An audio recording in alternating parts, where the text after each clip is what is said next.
External affairs மினிஸ்டராக வந்து நம்ம கல்லூரியுடைய குட்வில், நம்முடைய கல்லூரியுடைய பேரை சமுதாயத்தை நாட்டி கொண்டவர், கொண்டு சென்றவர் பெருமை டாக்டர் ஜெயலலிதா. ஏனென்றால் ஒரு கல்லூரியில் வகுப்பு என்ன நடக்குது அப்படிங்கிறது சமுதாயத்துக்கு தெரியாது. ஒரு கல்லூரியில் நடக்குது என்று சமுதாயத்துக்கு தெரியாது. வகுப்பு நடக்கும் விஷயம் மாணவனுக்கும் ஆசிரியருக்கு மட்டுமே தெரியும். என்ன சொல்றாங்கன்னா ஆசிரியருக்கும் தெரியாது. ஆசிரியர் ரொம்ப சந்தோஷமா இருக்க ஆக்டிவா கிளாஸ் நடத்திட்டோம் அப்படின்னு நினைச்சு போவார்.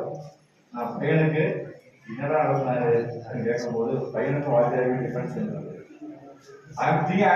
டீச்சர் ஒன்னாவது சூப்பரா கிளாஸ் இருந்துச்சு சார். பையன் வந்து அப்படியே மெயின் மாதிரி கேட்டான் சார். பின் ட்ராப் சைலன்ஸ் சார் அப்படின்னு சொல்லலாம்.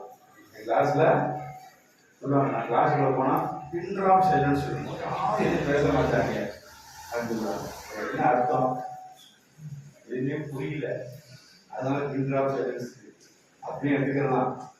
எல்லாருமே புரிஞ்சிருச்சு, அதான் பின் ட்ராப் சைலன்ஸ். அப்போ சக்சஸ்ஃபுல் டீச்சிங்கும் அதே அடையாளம், பாசிட்டிவ் டீச்சிங்கும் அதே அடையாளம்.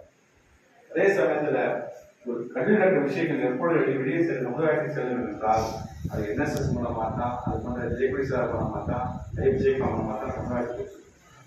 அந்த வகையில பார்க்கும் பொழுது இன்னைக்கு தமிழ்நாட்டிலே நம்ம கல்லூரிக்கு அந்த ஒரு பேர் இருக்கிறது.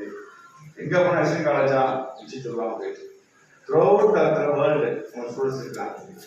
உலகத்தை எந்த மொழிக்கு போனாலும், யூகே போனாலும், அந்த அமெரிக்கா போனாலும், யூஎஸ் எங்க போனாலும் நம்ம ஸ்டூடெண்ட்ஸ் இருப்பான். சயின்ஸ் இருப்பான், ஃபேக்கல்ட்டியா இருப்பான், காமர்ஸ் இருப்பான், டாக்டரா இருப்பான், இன்ஜினியர்ஸா இருப்பாங்க. ஏன்னா அப்ப வந்து என்ன சார் நீங்க ஆர்ட்ஸ் காலேஜ் இன்ஜினியர் முடிச்சிருந்தீங்க, அப்போ வந்து பியூசி முடிச்சு இன்ஜினியர் போவாங்க, மேத்ஸ் இன்ஜினியர் போவாங்க, பியூசி முடிச்சு BSc maths, BSc botany chemistry முடிச்சிருக்காங்க, டாக்டர் போவாங்க, அதான் போவாங்க.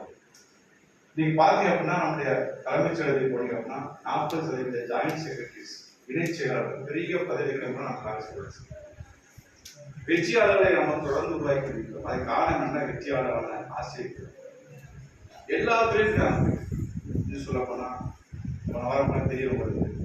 தமிழ்நாடு அசாம் நடக்கக்கூடிய ஹெலிகாப்டர் விபத்தில் இறந்த ராணுவ மேஜர் ஜெயந்த் வந்து நம்ம கண்டுபிடிய என்சிசி மாணவர், மிகப்பெரிய வெற்றியாளர். நம்ம படிச்ச ஒரு பெண்கள் அவன் வந்து பல களங்களை நம்ம கொடுத்து கொண்டிருக்கிறோம்.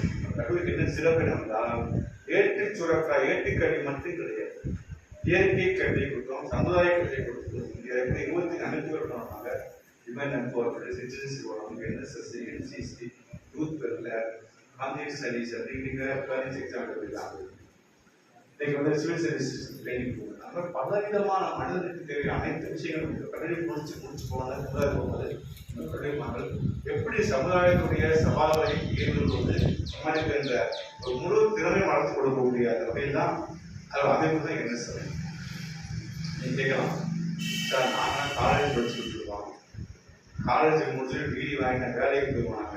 எங்களுக்கு சார் கிராமத்துக்கு கொண்டு புத்தகங்களுடைய தோரமுறை 7 நாளா போயிட்டு அங்கே கூப்பிட்டு இங்கே கூப்பிட்டு அதை பண்ணி தான் சொல்லிட்டீங்க. எங்களுக்கு எது சார் வேலை எங்களுக்கு what is going to help us, எங்க என்ன செய்வது எங்களுக்கு அது கேட்கலாம். இதை வந்து கேள்வி யாருக்கு முதல் கேட்டாரு அப்படின்னா அந்த திட்டத்துக்கு தூரப்படுது. அந்த ராஜீவ் காந்தி தான் அந்த திட்டத்தை கொண்டு வராங்க.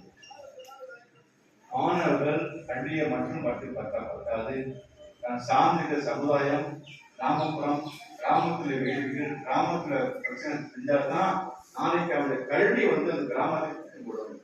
கிராமத்தின் தேவையை பூர்த்தி செய்யறது நம்முடைய கல்வி மாறும் அப்படின்றதான் அவருடைய கனவு. அப்ப என்ன சொல்றோம்னா 7 நாள் இந்த கேம்ப் இருந்துச்சு. என்ன கிடையாது அப்படின்னா வெறும் கேம்ப் கிடையாது. இதுக்கு பேர் என்னன்னா cultivation of mind. Cultivation of mind, cultivation of land. எப்படி நம்ம நிலத்தை பயன்படுத்திக்கிறோம், உழுவுறோம், தண்ணி பாய்ச்சுறோம், உரம் போடுறோம், பாதுகாப்பு நிலத்தை பயன்படுத்துறோம். அதே மாதிரி கல்டிவேஷன் ஆஃப் மைண்ட், நம்ம மனசை பயன்படுத்துறோம். ஏன்னா என்ன நடந்துச்சு, ஒன்றும் நடக்கல sir. But there is transformation. Sir சொன்னாங்க அவர் டிரான்ஸ்ஃபர்மேஷன் நீ அழகா இருக்கு படிக்கிறாங்க. அந்த டிரான்ஸ்ஃபர்மேஷன் ஏனென்றால் இதே 7 நாள் காலேஜ் போயிருக்கோம். அவனுக்கு இதே 7 நாள் காலேஜ் இதுதான் இருக்கும். இந்த காலேஜுக்கு வரோம், படிக்கிறோம், பாஸ் பண்ணுறோம், டிகிரி வாங்க போயிட்டு தான் இருக்கும். 3 நாள் காலேஜ் இருக்கும், 3 வருஷம் காலேஜ் இருக்கும். இது 7 நாள் காலேஜும் போயிருக்கும். எத்தனையோ 7 நாள் காலேஜ் போயிடுச்சு. அந்த மாதிரி அந்த 7 நாள் போயிருக்கும். ஆனால் இந்த 7 நாளுக்கு என்ன டிஃபரன்ஸ் ஆகும்னா 7 நாள் நீ பார்த்து ஒரு களம், ஒரு ஃபீல்ட், இந்த ஃபீல்ட்ல உனக்குள்ள ஒரு ரெஸ்பான்சிபிலிட்டி. யாரும் இங்க உட்காராத அங்க போகாத செய்யக்கூடிய கட்டுப்பாடு கிடையாது. ஒரு பொறுப்பு கொடுத்தாச்சு. இந்த பொறுப்பை எடுத்து செய்யக்கூடிய கடமை நமக்கு இருக்கு. லீடர்ஷிப் குவாலிட்டி இதை சுற்றி வாழ்க்கையை பார்க்கணும். இந்த வாழ்க்கையை பற்றி பார்க்கணும். இதை வந்து சேர்ந்து பணியாற்றக்கூடிய சுகதேச வருது. லீடர்ஷிப் குவாலிட்டி வருது. இன்டர்பர்சனல் ஸ்கில் ஒருத்தரோட சேர்ந்து பயன்படுத்தக்கூடிய வேலைகள். ஆகிய நீ வந்து படிக்கிற ஆகிய வேலை பண்ணால் ஒரு 10 பேருக்கு வேலை பார்க்கணும். 50 பேருக்கு வேலை பார்க்கணும். 1 கீழே வேலை பார்ப்பாங்க. அவங்க அத்தனை பேரையும் சேர்த்து அவங்களுடைய வேலையை தெரிவிக்கணும். லீடர்ஷிப் குவாலிட்டி ஒவ்வொருத்தரும் ஒரு மாதிரி இருக்காங்க. ஒவ்வொருத்தரும் என்ன ஒரு மாதிரி இருக்கும். 50 பேருக்கு ஒருங்கிணைச்சு அனவரிச்சு அந்த பக்குவப்படுத்தக்கூடிய அந்த லீடர்ஷிப் குவாலிட்டி கிடைக்கிறது. ரெண்டாவது வந்து விட்டு கொடுக்கும் மனப்பான். எனக்கு அது கொடுப்பா அதை கொடுப்பா எனக்கு சரியில்லை சாப்பாடு செய்யல விட்டு கொடுக்க மனப்பான்.